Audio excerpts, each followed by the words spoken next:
ഇന്ന് ഓപ്പറേഷൻ തുഫാൻ്റെ ഭാഗമായി നമ്മൾ സദേൺ ഇന്ത്യയിലെ ഡി ജി പിമാരുടെ യോഗമാണ് വിളിച്ചു കൂട്ടിയത്. Tamil Nadu D G P, Pondicherry D G P, Karnataka A D G P, Telangana ആന്ധ്രാപ്രദേശിൽ നിന്ന് അവിടെ നർക്കോട്ടിക് ബ്യൂറോ കൈകാര്യം ചെയ്യുന്ന ഐ ജിമാർ എന്നിവരാണ്. അതോടൊപ്പം തന്നെ central agencies, customs, RPF, revenue intelligence, national narcotic control bureau, IB എന്നീ ഉദ്യോഗസ്ഥന്മാർ യോഗത്തിൽ പങ്കെടുത്തു. കേരള ഡി ജി പി രവട ചന്ദ്രശേഖർ, അതോടൊപ്പം തന്നെ അഡ്വൈസർ ശ്രീ ഹേമചന്ദ്രൻ, മറ്റ് ADGPമാർ തുടങ്ങിയവരാണ് യോഗത്തിൽ പങ്കെടുത്തത്. നമ്മൾ ഈ യോഗത്തിൻ്റെ പ്രധാനപ്പെട്ട ലക്ഷ്യം ഓപ്പറേഷൻ തുഫാൻ്റെ നർക്കോ ഹണ്ട് പൂർണ്ണമായി വിജയിപ്പിക്കാൻ ആവശ്യമായ ഒരു കോർഡിനേഷന് വേണ്ടിയിട്ടാണ്. നമ്മുടെ ദക്ഷിണേന്ത്യൻ സംസ്ഥാനങ്ങളിലെ പോലീസിൻ്റെ സഹായം, ഇൻ്റലിജൻസിൻ്റെ സഹായം നമുക്കിതിന് ആവശ്യമാണ്. അതുകൊണ്ടാണ് ദക്ഷിണേന്ത്യയിലെ DGPമാരുടെയും പ്രധാനപ്പെട്ട ഉദ്യോഗസ്ഥന്മാരുടെയും മീറ്റിംഗ് വളരെ ഫലപ്രദമായ മീറ്റിംഗ് ആയിരുന്നു. രാവിലെ 11 മണിക്ക് ആരംഭിച്ചിട്ട് ഇപ്പോഴാണ് ഈ മീറ്റിംഗ് കഴിഞ്ഞത്. പ്രധാനമായി ഇതിലെടുത്ത തീരുമാനം അവരെല്ലാവരും ഒരു കാര്യം സംബന്ധിച്ചു, ഓപ്പറേഷൻ തുഫാൻ അവരുടെ സംസ്ഥാനങ്ങളിലും വൻതോതിലുള്ള ചലനങ്ങൾ ഉണ്ടാക്കിയിട്ടുണ്ട് എന്ന്. ആ കാര്യത്തിൽ അവർ കേരള ഗവൺമെന്റിനെ പ്രത്യേകം അഭിനന്ദിക്കുകയുണ്ടായി. എല്ലാവരും സംസാരിച്ച എല്ലാ DGPമാരും ADGPമാരും കേരള ഗവൺമെന്റിനെ പ്രത്യേകമായി അഭിനന്ദിക്കുകയുണ്ടായി. നമ്മുടെ സംസ്ഥാനത്തിൻ്റെ ഭാവിയെ കരുതി, യുവത്വം തകർന്നു പോകാതിരിക്കാൻ വേണ്ടി, യുവാക്കളെ രക്ഷിക്കാൻ വേണ്ടി നമ്മളെടുത്ത ഈ പ്രവർത്തനത്തെ എല്ലാവരും പ്രശംസിക്കുകയുണ്ടായി. അപ്പോൾ ഇതൊരു സ്ഥിരം സംവിധാനമായി ഒരു കോർഡിനേറ്റേഴ്സിന് ഒരു SP ലെവൽ, SP-യുടെ മുകളിലുള്ള ഏതെങ്കിലും ഉദ്യോഗസ്ഥരെ അവർ ഓരോ സംസ്ഥാനങ്ങളിലെയും നോഡൽ ഓഫീസറായിട്ട് നിയമിക്കും. പീരിയോഡിക്കലായിട്ട് ഇൻ്റലിജൻസ് റിപ്പോർട്ടുകളും അതോടൊപ്പം തന്നെ മറ്റ് കാര്യങ്ങളും അവർ ഈ കോർഡിനേറ്റേഴ്സ് പരസ്പരം ചർച്ച ചെയ്യും. ഈ യോഗം ഇടയ്ക്കിടയ്ക്ക് നമ്മൾ വിളിച്ചു കൂട്ടും. അങ്ങനെ ഒരു ക്ലോസ് കോർഡിനേഷനിൽ ദക്ഷിണേന്ത്യയിലെ 5 സംസ്ഥാനങ്ങളിലെ പോലീസ് സംയുക്തമായി, പോലീസും അത് സെൻട്രൽ ഏജൻസീസും ഈ നർക്കോട്ടിക് എന്ന ഈ ഡർട്ടി ബിസിനസ് ഇല്ലാതാക്കാൻ വേണ്ടിയിട്ടുള്ള പ്രവർത്തനങ്ങളുമായിട്ട് മുന്നോട്ട് പോകും. അതാണ് ഇന്നത്തെ ഏറ്റവും പ്രധാനപ്പെട്ട തീരുമാനം. അതുപോലെ തന്നെ ഓരോ സംസ്ഥാനത്തും അവർ ചെയ്യുന്ന കാര്യങ്ങൾ വിശദീകരിച്ചു. നമ്മളിനി അതേ മോഡലിൽ നമ്മൾ ചെയ്യേണ്ട കാര്യങ്ങൾ എന്താണെന്ന് നമ്മളിവിടെ ആലോചിച്ച് കുറേ നല്ല കാര്യങ്ങൾ അതാത് സംസ്ഥാനങ്ങളിൽ ചെയ്യുന്നുണ്ട്. അപ്പോൾ ഒരു ക്ലോസ് കോർഡിനേഷനിലൂടെ കേരളം ഈ ഓപ്പറേഷൻ തുഫാനെ വിജയിപ്പിക്കാനാണ് തീരുമാനിച്ചിട്ടുള്ളത്. അതിന് എല്ലാ സഹായവും ഈ 5 സംസ്ഥാനങ്ങളിലെ പോലീസ് മേധാവികൾ നൽകാമെന്ന് സമ്മതിച്ചിട്ടുണ്ട്. അതുപോലെ തന്നെ കർണാടക ഹോം മിനിസ്റ്റർ ശ്രീ പ്രിയങ്ക് ഖാർഗെ 15-ാം തീയതി ഇവിടെ വരാമെന്ന് ഇന്നിപ്പോൾ അദ്ദേഹം എന്നോട് ഫോണിൽ സംസാരിച്ചിട്ടുണ്ട്. ഈ അദ്ദേഹത്തിൻ്റെ സാന്നിധ്യം അന്ന് 15-ാം തീയതി ഉണ്ടാവും. അന്ന് കർണാടകത്തിൽ ചെയ്യേണ്ട കാര്യങ്ങളെപ്പറ്റി അന്ന് കൂടുതൽ കാര്യങ്ങൾ ചർച്ച ചെയ്യാമെന്ന് അദ്ദേഹം സമ്മതിച്ചിട്ടുണ്ട്. ഞാൻ തമിഴ്നാട്, പോണ്ടിച്ചേരി, ആന്ധ്ര തുടങ്ങിയിട്ടുള്ള തെലങ്കാന എന്നീ മുഖ്യമന്ത്രിമാരുമായിട്ട് ഈ ദിവസങ്ങളിൽ അവരെ നേരിട്ട് കണ്ട് അവരുടെ സഹായം അഭ്യർത്ഥിക്കുന്നതാണ്. അങ്ങനെ വളരെ ഫലപ്രദമായ യോഗമായിരുന്നു ഇന്നത്തേത്. ഇനിയും ഇതിപ്പോൾ ഓപ്പറേഷൻ തുഫാൻ ജനങ്ങളുടെ പിന്തുണയോടെ സഹകരണത്തോടെ മുന്നോട്ട് പോവുകയാണ്. കൂടുതൽ ശക്തിപ്പെടുത്താനാണ് ഇന്ന് തീരുമാനിച്ചിരിക്കുന്നത്. അതിന് എല്ലാ തലങ്ങളിലുമുള്ള കൂടുതൽ NDPS കോടതികൾ, ഇതൊക്കെ നേരത്തെ തന്നെ ഒരു തീരുമാനമെടുത്തിട്ടുണ്ട്. എറണാകുളം, തിരുവനന്തപുരത്ത് ഓരോ NDPS കോടതികൾ സ്ഥാപിക്കാൻ. അത് ഞാൻ ചീഫ് സെക്രട്ടറിയോട് സംസാരിച്ചു. ക്യാബിനറ്റ് തീരുമാനമുള്ളതാണ്. അത് ഇമ്മീഡിയറ്റ് ആയിട്ട് ഉണ്ടാകും. അത് കേന്ദ്ര ഗവൺമെൻറ് ഇപ്പോൾ 10 കോടതികൾ കൂടി സ്ഥാപിക്കണമെന്ന് ആവശ്യപ്പെട്ടിട്ടുണ്ട്. അതിൻ്റെ സ്ഥലവും മറ്റു കാര്യങ്ങളും ഉടനടി തീരുമാനിക്കാനുള്ള നടപടികളുമായിട്ട് മുന്നോട്ട് പോകും. കേന്ദ്ര ഗവൺമെൻറ് തന്നെ ഇതിന് ഡ്രഗ് ഫ്രീ കൺട്രി എന്ന നിലയിൽ ഇന്ത്യയെ മാറ്റാൻ വേണ്ടിയിട്ടുള്ള DGPമാരുടെ യോഗത്തിൽ തീരുമാനിച്ചിട്ടുണ്ട്. അതിനുള്ള നടപടികളുമായിട്ടും നമ്മൾ മുന്നോട്ട് പോകാനാണ് തീരുമാനമെടുത്തിട്ടുള്ളത്.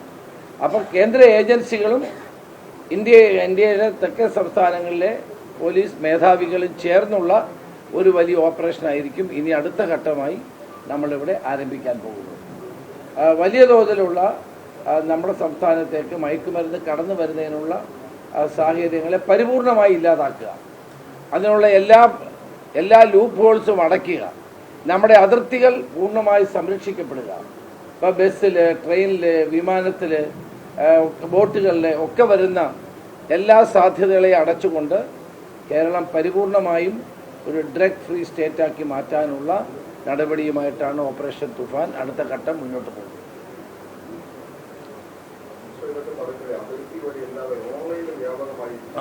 അത് പറയാം. ഓൺലൈൻ മാത്രമല്ല, നമ്മുടെ കൊറിയർ ഓൺലൈനിലും കൊറിയറിലും അത് ഇന്ന് വളരെ വിശദമായി ചർച്ച ചെയ്തു. പലതും അൺഐഡൻറ്റിഫൈഡ് ആയിട്ട് കളയും, പിന്നെ ആരെങ്കിലും തപ്പിക്കൊണ്ടുപോയി, ഇങ്ങനെയൊക്കെയാണ് നടക്കുന്നത്. അതുപോലെ തന്നെ ട്രെയിനുകളിൽ ഡ്രോപ്പിൻ, ഇപ്പം തിരുവനന്തപുരം സ്റ്റേഷൻ വരുന്നതിന് മുമ്പ് തന്നെ ഇടയ്ക്ക് വെച്ച് ഡ്രോപ്പ് ചെയ്യും സാധനങ്ങൾ. അപ്പം അങ്ങനെയുള്ള പുതിയ സ്ട്രാറ്റജികൾ ഞങ്ങളിന്ന് പറയും. എല്ലാം ഞാൻ പറയേണ്ടതെന്ന് കരുതിയാണ്. ഓരോ സ്ട്രാറ്റജികൾ ഇപ്പോൾ ഇവർ അഡോപ്റ്റ് ചെയ്യുന്ന പുതിയ സ്ട്രാറ്റജികൾ, ഒന്ന് കൊറിയറിലൂടെ, പിന്നെ ഓൺലൈനിലൂടെ, അതോടൊപ്പം തന്നെ പിന്നെ സ്വിഗ്ഗി പോലെയുള്ള ഫുഡ് ചെയിനുകളിലൂടെ ഒക്കെ ചെയ്യുന്നുണ്ട്. പിന്നെ മെഡിക്കൽ ഷോപ്പുകാർ, കഴിഞ്ഞ ദിവസം ഞാൻ മെഡിക്കൽ ഷോപ്പുകാരുടെ കാര്യം പറഞ്ഞു. മെഡിക്കൽ ഷോപ്പിൽ ഡോക്ടറുടെ പ്രിസ്ക്രിപ്ഷൻ ഇല്ലാതെ ഒരു മരുന്ന് കൊടുക്കാൻ പാടില്ല. ഇപ്പോൾ ഈ ഡ്രഗ് ഇവിടെ കുറവായതുകൊണ്ട് ഇത്തരം ക്യാൻസറിന് ഉപയോഗിക്കുന്ന മരുന്ന് വരെ ആളുകൾ വാങ്ങിച്ചുകൊണ്ട് പോകണം മെഡിക്കൽ ഷോപ്പിൽ നിന്ന്. അപ്പോൾ അങ്ങനെ അത് ചെയ്യുന്നത് കുറ്റകരമായ കാര്യമാണ്. അതുകൊണ്ട് മെഡിക്കൽ ഷോപ്പുകാർ ഈ കാര്യത്തിൽ ജാഗ്രത പുലർത്തണം. എല്ലാവരും അല്ല, ആരെങ്കിലും അങ്ങനെ ചെയ്യുന്നുണ്ടെങ്കിൽ അവർ ജാഗ്രത കാണിക്കണം. ഹെൽത്ത് മിനിസ്റ്ററുമായിട്ട് ഞാൻ സംസാരിച്ചിട്ടുണ്ട്. വേണ്ടി വന്നാൽ ഒരു ജോയിൻ്റ് ഓപ്പറേഷൻ ഇതിനു വേണ്ടി വരും. കാരണം ഇത് വളരെ വ്യാപകമായി കാണുന്ന ഒരു രീതിയാണ്. അതുപോലെ പുതിയ മെത്തേഡ് ഇപ്പം അവർ നമ്മൾ ഈ ഓപ്പറേഷൻ തുഫാൻ ശക്തിപ്പെടുത്തിയതോടുകൂടി ഈ ഡ്രഗ് പെഡലേഴ്സ് ഇപ്പോൾ ഒരു പുതിയ മാർഗങ്ങൾ കണ്ടെത്തുകയാണ്. ആ മാർഗങ്ങൾ എന്താണെന്ന് കണ്ട് നമ്മളും അതിനനുസരിച്ചുള്ള രീതികൾ അഡോപ്റ്റ് ചെയ്യാനാണ് ഇന്ന് തീരുമാനിച്ചിട്ടുള്ളത്. അത് സെൻട്രൽ IB, നമുക്കതിന് customs, IB, economic offences department അവരെല്ലാം അവരുടെ പൂർണ്ണമായ സഹകരണം ഉറപ്പ് നൽകി. അപ്പോൾ DRI ഉൾപ്പെടെയുള്ള എല്ലാവരും, റവന്യൂ ഇൻ്റലിജൻസ് ഉൾപ്പെടെയുള്ള എല്ലാ സെൻട്രൽ ഏജൻസീസും നമുക്ക് സഹായം ഇന്ന് വാഗ്ദാനം ചെയ്തു. ഏതായാലും പുതിയ അപ്രോച്ച്, പുതിയ രീതിയിൽ നമ്മുടെ ഓപ്പറേഷൻസ് ഇനി മുന്നോട്ട് പോകും. അതിന് തെക്കേന്ത്യ സംസ്ഥാനങ്ങളിലെ എല്ലാ പോലീസ് മേധാവികളും അവരുടെ സഹകരണം ഉറപ്പ് നൽകിയിട്ടുണ്ട്. ഇത്രയും ദിവസത്തെ അന്വേഷണങ്ങളെ നമുക്ക് ഈ സംസ്ഥാനത്തേക്ക് ഈ സിന്തറ്റിക് ഡ്രഗ് കടത്തിവിടുന്ന പ്രധാനപ്പെട്ട സംഘങ്ങളെ ഐഡന്റിഫൈ ചെയ്യാൻ, അവരെ തകർക്കാൻ, ആ ചെയിൻ തകർക്കാനുള്ള ഉണ്ട് നടന്നിട്ടുണ്ട്. അതുകൊണ്ടാണ് ഇപ്പോൾ ഇത് കുറഞ്ഞത്. ഇന്ന് തന്നെ ഇപ്പോൾ DRIയും അതോടൊപ്പം ഇന്റലിജൻസ് ഒക്കെ പറഞ്ഞത് കേരളത്തിൽ ഡ്രഗിൻ്റെ വരവ് വളരെയേറെ കുറഞ്ഞിരിക്കുന്നു എന്നുള്ള റിപ്പോർട്ടാണ് കിട്ടിയിട്ടുള്ളത്. നമുക്കതിന് പ്രധാനപ്പെട്ട ആളുകളെ അതിൻ്റെ സോഴ്സൊക്കെ കണ്ടെത്തി അതിനെ തകർത്തുകൊണ്ടിരിക്കുകയാണ്. അത് നമുക്ക് എല്ലാ കാര്യങ്ങളും പറയാൻ ചില പരിമിതികളുണ്ട്, അതുകൊണ്ട് പറയാത്തതാണ്.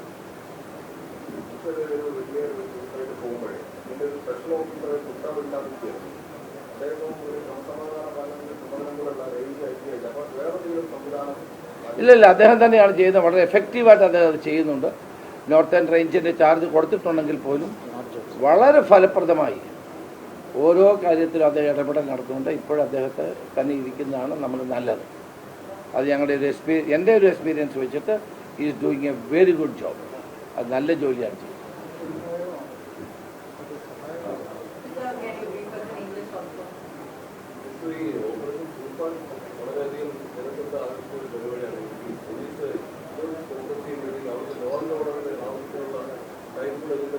മറ്റൊരു പറയാമല്ലോ, ഓഗസ്റ്റ് 15 മാറ്റങ്ങളൊക്കെ പറയാമല്ലോ.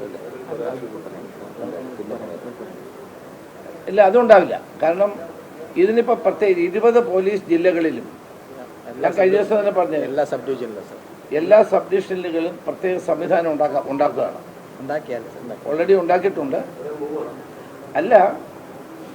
ഇപ്പം തന്നെ ഓൾറെഡി പണ്ട് തൊട്ടേ ഉള്ളതാണ്. DYSP നാർക്കോട്ടിക് സെൽ, അദ്ദേഹത്തോടൊപ്പം CIമാരൊക്കെ ഉള്ളതാണ് നേരത്തെ പോലെ. അത് ആക്ടിവേറ്റ് ചെയ്തിട്ടില്ലെന്നേ ഉള്ളായിരുന്നു. ഇപ്പം നമ്മൾ ഓപ്പറേഷൻ തുഫാൻ വന്ന ശേഷം 20 പോലീസ് ജില്ലകളിലും DYSPയുടെ നേതൃത്വത്തിലുള്ള ഡാൻസ് ഓഫ് വളരെ സജീവമാണ്. താഴോട്ടുള്ള സബ് ഡിവിഷനുകൾ സജീവമാണ്. അവർക്കിനി നമ്മൾ പുതിയ വാഹനങ്ങൾ കൊടുക്കുന്നു, പുതിയ മെൻ കൊടുക്കുന്നു, പുതിയ സംവിധാനങ്ങൾ കൊടുക്കാൻ പോകുന്നു. അങ്ങനെ അവയ്ക്ക് പ്രത്യേക വിങ്ങായ ടാസ്ക് ഫോഴ്സായിട്ട് തന്നെ പോലീസിൽ പ്രവർത്തിക്കും. അപ്പം മറ്റുള്ളവർക്ക് അവരുടെ ജോലി ചെയ്യാം. ഇപ്പം നമ്മൾ എൻറ്റയർലി പോലീസ് സേന കഴിഞ്ഞ 1 മാസമായിട്ട് ഓപ്പറേഷൻ തുഫാൻ വിജയിപ്പിക്കുന്ന കാര്യത്തിൽ വളരെ ആത്മാർത്ഥമായി തന്നെ പ്രവർത്തിക്കുകയാണ്. പക്ഷെ ഇനി എപ്പോഴും അങ്ങനെ ചെയ്യാൻ പറ്റില്ല, കാരണം അവർക്ക് മറ്റു ജോലികളുണ്ട്. അപ്പോൾ അതുകൊണ്ട് പോലീസ് ഒരു ടാസ്ക് ഫോഴ്സ് ഉണ്ടാക്കുകയാണ്. ആ ടാസ്ക് ഫോഴ്സിന്റെ നേതൃത്വത്തിൽ ഇതൊരു പെർമനന്റ് അഫയർ ആയിട്ട് തന്നെ മുന്നോട്ട് കൊണ്ടുപോകും.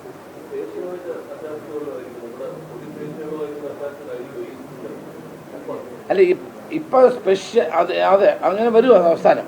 ഇപ്പോൾ ടാസ്ക് ഫോഴ്സ് രൂപീകരിച്ച് പ്രവർത്തിച്ച് മുന്നോട്ട് പോവുകയാണ്. അത് അതിൻ്റെ സിസ്റ്റം ഞങ്ങൾ 1 ദിവസങ്ങളിൽ അത് പൂർണ്ണമാക്കി അത് പ്രഖ്യാപിക്കും. അത് അതിൻ്റെ എടുത്തോണ്ടിരിക്കുകയാണ്. SCRB അതിൻ്റെ ഡീറ്റെയിൽസ് കളക്ട് ചെയ്ത് ഞാൻ നിങ്ങളോട് പറയാം.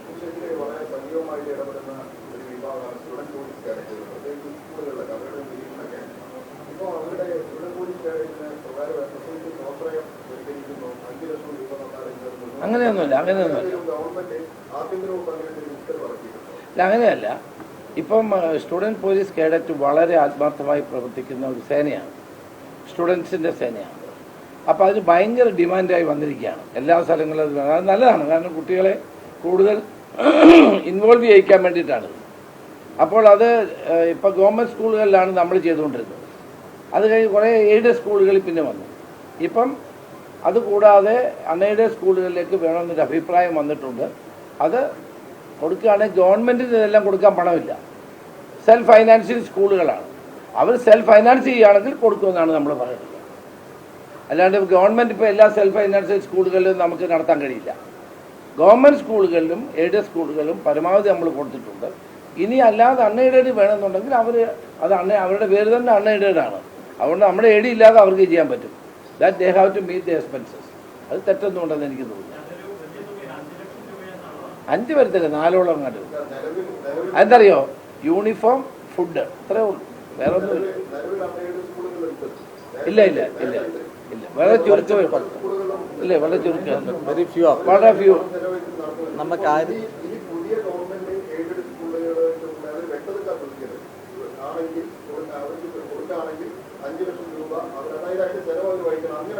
അല്ല, അതല്ല ഇതിൻ്റെ മെയിനായിട്ടുള്ളത്. ഇതിൻ്റെ ഫണ്ട് കുറവാണ് നമ്മുടെ ഗവൺമെൻറ്. അപ്പോൾ ഇത് സ്കൂളുകൾ, എല്ലാ സ്കൂളും ആവശ്യപ്പെടുകയാണ്. ഫണ്ട്സിൻ്റെ അപര്യാപ്തതയുണ്ട്. അങ്ങനെ വന്നപ്പോഴാണ് അവർ സെൽഫ് ഫൈനാൻസ് ചെയ്യാൻ വേണ്ടി അവർ മുന്നോട്ട് വരികയാണ്. നമ്മളാരും നിർബന്ധിക്കുന്നില്ല. No compulsion. ആർക്കെങ്കിലും വേണം. കാരണം ഗവൺമെൻറ് കയ്യിൽ പണമില്ലാത്തതുകൊണ്ടാണ്. ഇപ്പം തന്നെ ധാരാളം സ്കൂളുകൾ വന്നു കഴിഞ്ഞു. അപ്പോൾ പോലീസും മെന്നും കുറവാണ്. അപ്പോൾ റിട്ടയർ ചെയ്ത് പോയിട്ടുള്ള ഉദ്യോഗസ്ഥന്മാരിൽ കൊള്ളാവുന്നവരെ SP പരിശോധിച്ച് അവരെ അതിന് ചുമതലപ്പെടും. അതേ ഉള്ളൂ. അല്ലാണ്ട് നമ്മൾ നിർബന്ധിക്കുന്നില്ല പൈസ കൊടുക്കണം.